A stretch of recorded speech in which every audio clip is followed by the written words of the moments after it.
Di antara kisah besar sains, ada seorang perempuan yang bekerja dalam senyap, jauh dari panggung kehormatan. Seorang peneliti yang menembus struktur kehidupan, namun namanya nyaris tenggelam oleh waktu.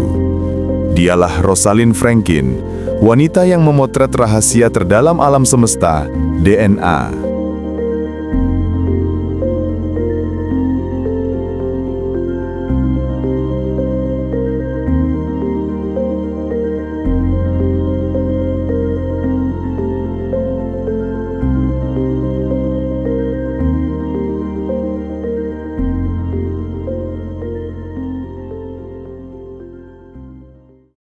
Rosalind Elsie Franklin lahir pada 25 Juli 1920 di London, Inggris, dalam keluarga Yahudi kelas menengah atas yang menghargai pendidikan dan pelayanan sosial. Ayahnya, Ellis Arthur Franklin, adalah seorang bankir yang juga aktif dalam pekerjaan sosial dan pendidikan komunitas Yahudi. Ibunya, Muriel, seorang perempuan cerdas yang mendukung anak-anaknya untuk belajar dan mandiri. Keluarga Franklin tidak asing dengan dunia akademik. Saudara-saudara Rosalind juga unggul secara intelektual. Rumah mereka penuh dengan buku, diskusi, dan rasa ingin tahu. Namun, bahkan dalam lingkungan seperti itu, tidak banyak yang mengira bahwa gadis kecil yang pendiam namun kritis ini akan menjadi salah satu ilmuwan paling penting dalam abadnya. Sejak awal, Rosalind menunjukkan minat pada ilmu pengetahuan. Ia mengamati segala sesuatu dengan serius. Pantulan cahaya pada kaca, pola dedaunan, perubahan musim, struktur batu. Hal-hal yang bagi kebanyakan anak terlihat biasa, namun baginya mengandung misteri. Namun, ada satu kebiasaan masa kecil yang mencerminkan kepribadiannya. Ia tidak pernah menerima sesuatu hanya karena orang lain mengatakan, begitulah adanya. Ia membutuhkan data, bukti, logika, dan bila logika tidak memuaskannya, ia akan mencari jawabannya sendiri. And if she undertook something, she would be running it. Yes. She wished to be, expected to be like that. Yes. Rosalind menerima pendidikan formal yang luar biasa di St. Paul's Girls' School, salah satu sekolah perempuan paling progresif di London.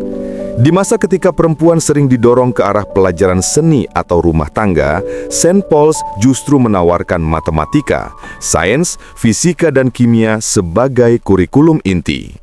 Disinilah minat Rosalind disempurnakan. Ia jatuh cinta pada fisika dan kimia, dua bidang yang menuntut logika ketat dan pemikiran yang presisi. Guru-gurunya sering menceritakan bagaimana ia menonjol jauh dibanding teman-temannya.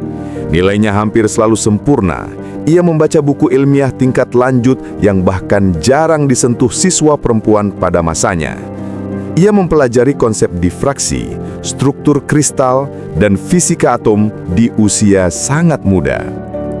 Namun lebih dari kecerdasan, yang membuat Rosalind berbeda adalah karakter. Gigih, teliti, tidak suka kompromi, tidak mudah terpengaruh tekanan sosial. Sifat-sifat ini kelak akan membuatnya menjadi ilmuwan besar, namun juga menempatkannya dalam konflik dengan beberapa rekan kerjanya di kemudian hari.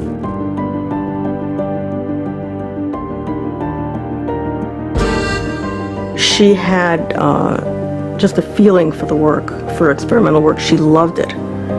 She loved being in the laboratory. And a lot of people who are very, very good scientists and even very good experimental scientists view that as drudgery that they have to get through to get an answer, whereas she actually loved the process of science. Franklin was gaining an international reputation, speaking at conferences and publishing in professional journals. An avid hiker, she took trips with colleagues to Norway, Wales, and the Alps. Inggris pada 1930-an bukan tempat yang ramah bagi perempuan yang ingin menjadi ilmuwan. Perguruan tinggi seperti Cambridge memang menerima perempuan, tetapi akses, fasilitas, dan penghargaan terhadap mereka masih sangat minim. Dalam dunia akademik, perempuan seringkali dianggap kurang cocok untuk pekerjaan laboratorium yang serius. Mereka diarahkan menjadi guru, perawat, atau ibu rumah tangga terdidik. Tapi tidak Rosalind. Ia tahu apa yang ia inginkan, dan ia tidak ragu mengejarnya. Ayahnya sempat khawatir. Ia ingin Rosalind mengambil jalur yang lebih aman. Tapi seperti biasa, Rosalind tidak tunduk pada tekanan. Keinginannya menjadi ilmuwan adalah keputusan final.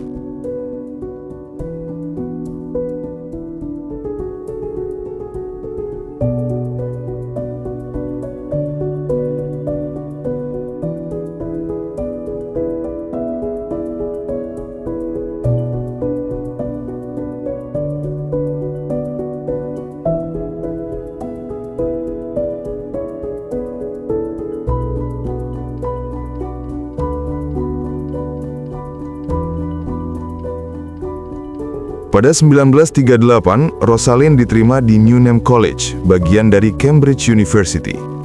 Ia mempelajari kimia dan fisika, dua bidang yang sangat ia cintai. Cambridge adalah dunia baru baginya, keras, penuh persaingan, namun juga penuh peluang. Franklin masuk ke dunia akademik yang lebih kompleks, lebih menantang, dan lebih ketat.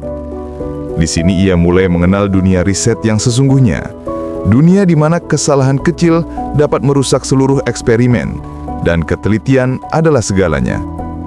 Selama masa kuliah, ia tidak hanya mempelajari teori, ia terjun ke laboratorium, mendalami teknik-teknik analisis fisik dan kimia, dan mulai mempelajari ilmu yang kelak menjadi basis seluruh karirnya, kristalografi sinar X.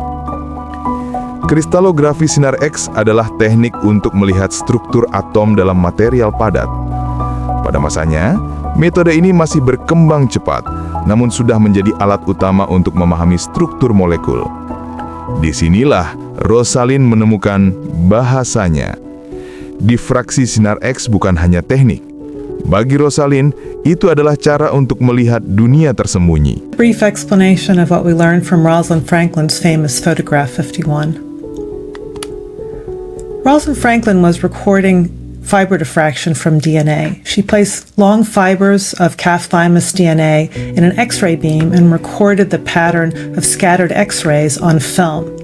There's a mathematical relationship between the particular characteristics and parameters of the DNA helix and the pattern of spots one observes on the film. So it's possible to just take an image like this and learn quite a bit about the nature of the helix that scattered those X-rays.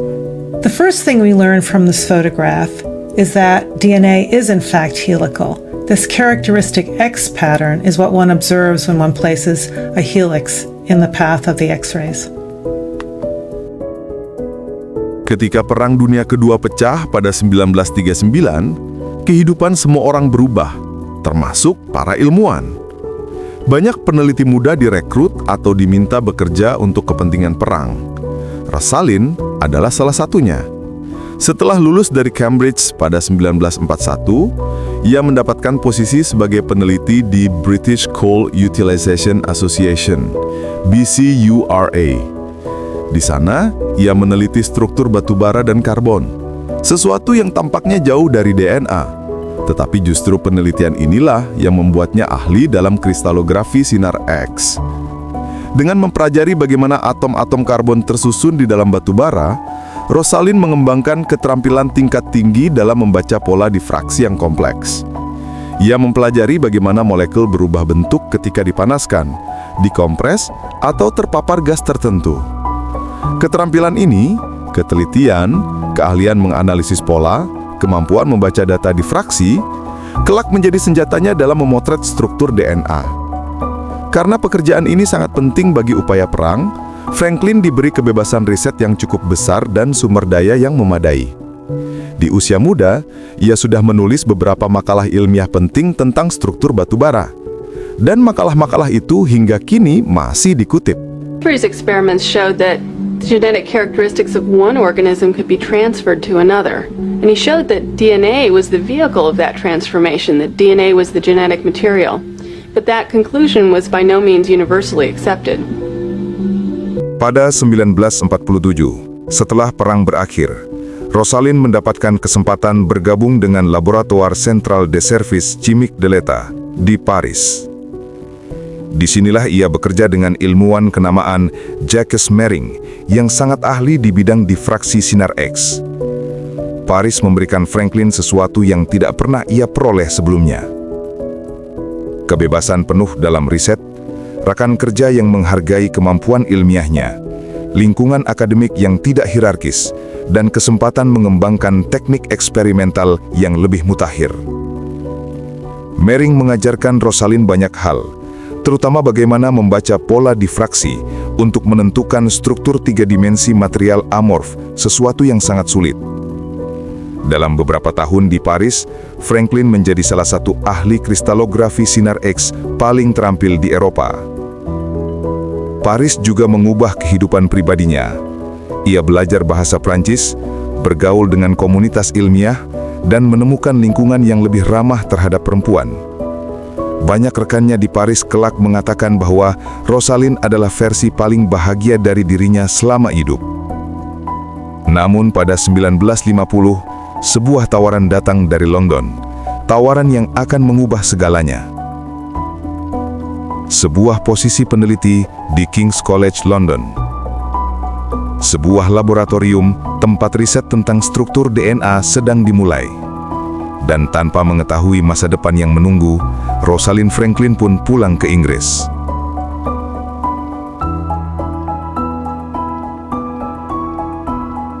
Pada awal 1951, Rosalind Franklin tiba di King's College London untuk bekerja di Departemen Biofisika.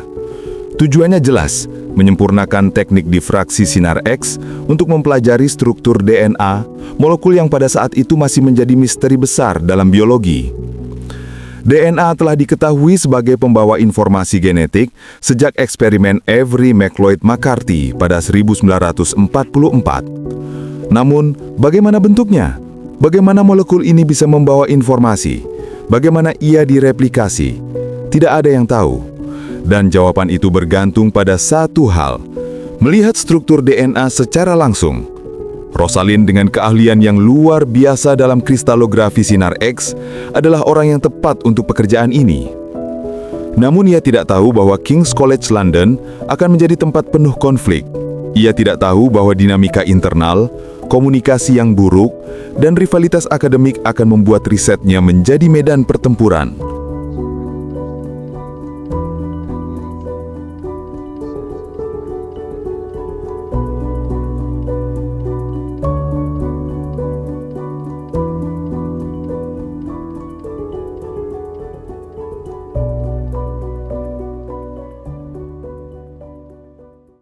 Penempatan Rosalind di King's College sejak awal sudah bermasalah. Pimpinan departemen, John Randall, berniat menjadikan Rosalind pemimpin riset difraksi sinar X untuk DNA. Namun Randall tidak menjelaskan hal ini dengan jelas kepada Maurice Wilkins, salah satu peneliti senior di sana. Wilkins mengira Franklin datang sebagai asisten, bukan kolega setara. Franklin mengira ia datang sebagai peneliti independen, bukan bawahan siapapun. Salah paham ini menjadi api kecil yang membakar hubungan mereka selama 2 tahun berikutnya. Ketika Franklin mulai bekerja dengan difraksi sinar X DNA, ia menata ulang metodologi, memperbaiki peralatan, dan menerapkan teknik yang ia pelajari di Paris. Ini membuat hasilnya jauh lebih baik daripada eksperimen-eksperimen sebelumnya. Namun Wilkins merasa posisinya terancam. Franklin merasa diremehkan dan tidak dihargai. Situasi menjadi dingin, komunikasi hancur. Laboratorium terbagi menjadi 2 kubu. Kubu Wilkins dan kubu Franklin dan asisten risetnya Raymond Gosling. Dan di tengah Well, ketegangan Rosalind itu, was, setting up sains a new tetap lab berjalan. at King's College London. James Watson, much younger, 23, but with a PhD, had come to Europe because he wanted to study the gene, and he was convinced that the gene was the thing to study. This is going to be the secret of life. Salah satu kontribusi paling penting Franklin di King's adalah penemuannya bahwa DNA dapat berada dalam dua bentuk struktural berbeda. Bentuk A, DNA dalam keadaan kering, bentuk B, DNA dalam keadaan basah, lebih dekat dengan kondisi biologis alami. Penemuan ini penting, sangat penting, dan hanya Franklin yang melihatnya jelas. Untuk tiap bentuk, pola difraksinya berbeda, dan Franklin bekerja keras mengumpulkan data dari keduanya. Ini membuat hasil risetnya sangat komprehensif, jauh melampaui penelitian DNA di lab manapun saat itu. Namun ada satu pola difraksi yang kelak mengubah sejarah.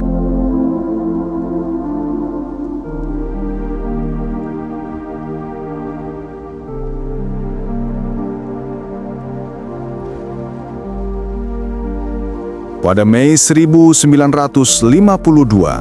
Raymond Gosling, bekerja di bawah arahan Franklin, mengambil foto difraksi sinar X yang kemudian dikenang sebagai foto 51. Foto ini menampilkan pola difraksi berbentuk X yang sangat simetris, ciri khas struktur helix.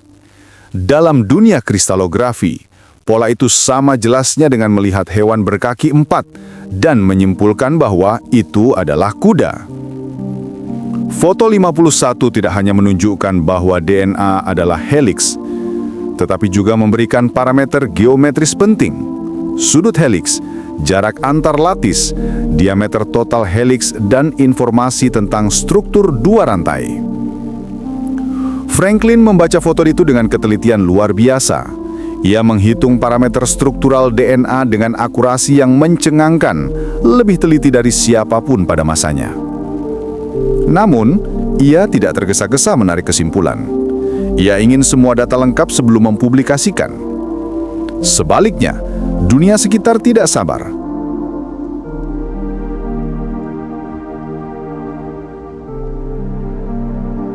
Sementara Franklin bekerja keras di King's College, dua ilmuwan lain di Cambridge, yaitu James Watson dan Francis Crick, sedang mencoba membuat model struktur DNA.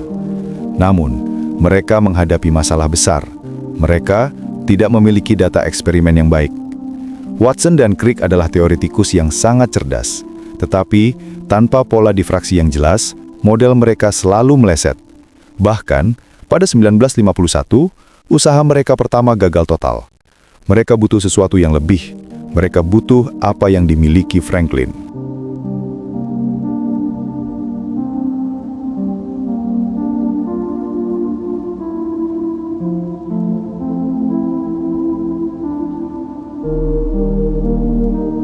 Pada awal 1953, Maurice Wilkins menunjukkan foto 51 kepada James Watson tanpa izin Franklin.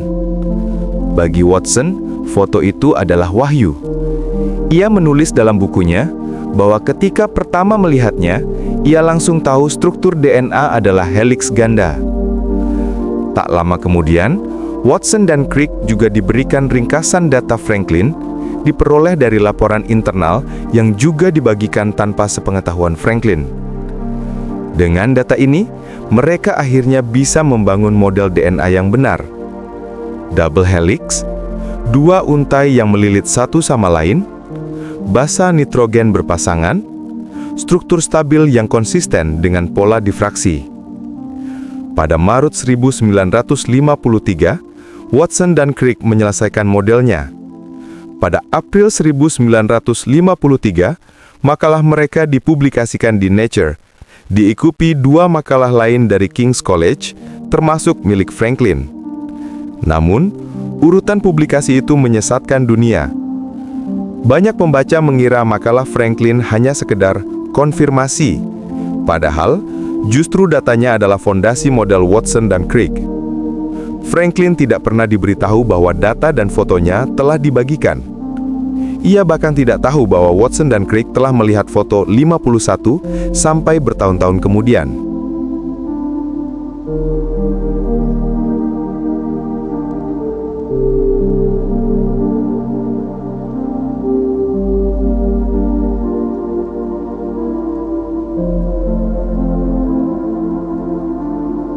Menariknya, Franklin sebenarnya sangat dekat dengan jawaban yang sama. Dalam buku catatan pribadinya, ia mulai menyimpulkan struktur heliks ganda secara independen. Ia menghitung parameter yang sangat mendekati model Watson dan Crick. Seandainya ia diberi waktu sedikit lebih lama, mungkin Franklin sendiri yang akan mempublikasikan struktur double helix. Namun, sejarah memilih jalur lain.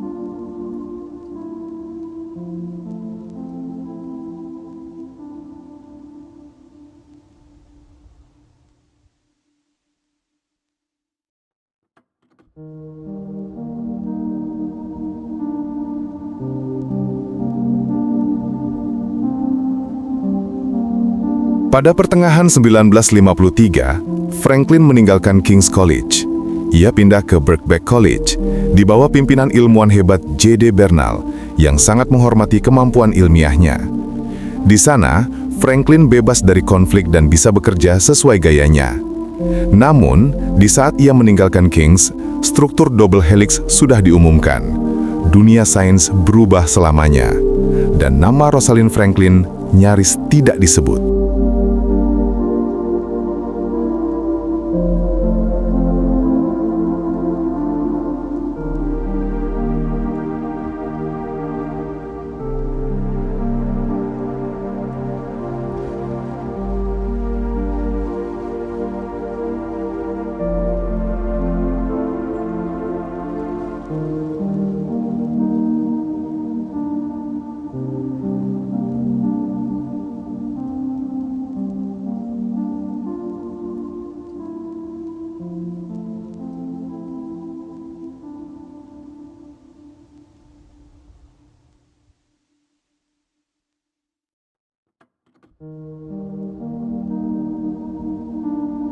Pada 16 April 1958, Rosalind Elsie Franklin meninggal dunia pada usia 37 tahun. Ia pergi terlalu cepat, terlalu muda, dengan begitu banyak pengetahuan yang belum sempat ia sampaikan.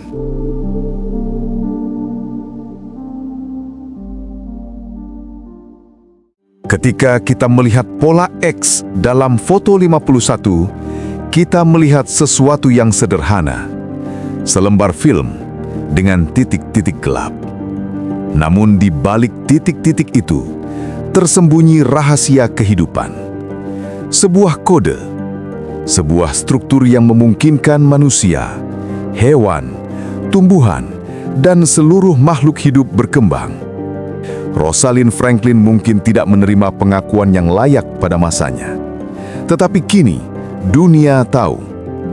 Dialah mata pertama yang melihat double helix dengan jelas. Bukan Watson, bukan Crick, bukan Wilkins, tetapi Rosalind Franklin. Kisahnya mengingatkan kita bahwa sains tidak hanya tentang penemuan besar, tetapi tentang mereka yang bekerja dalam diam. Mereka yang berdiri berjam-jam di depan alat yang berisik. Mereka yang menghitung data tanpa lelah. Mereka yang mendedikasikan hidupnya untuk kebenaran. Rosalind Franklin adalah salah satu dari mereka. Salah satu yang terbaik. Ia hidup hanya 37 tahun. Tetapi dalam waktu sesingkat itu, ia mengubah biologi untuk selamanya.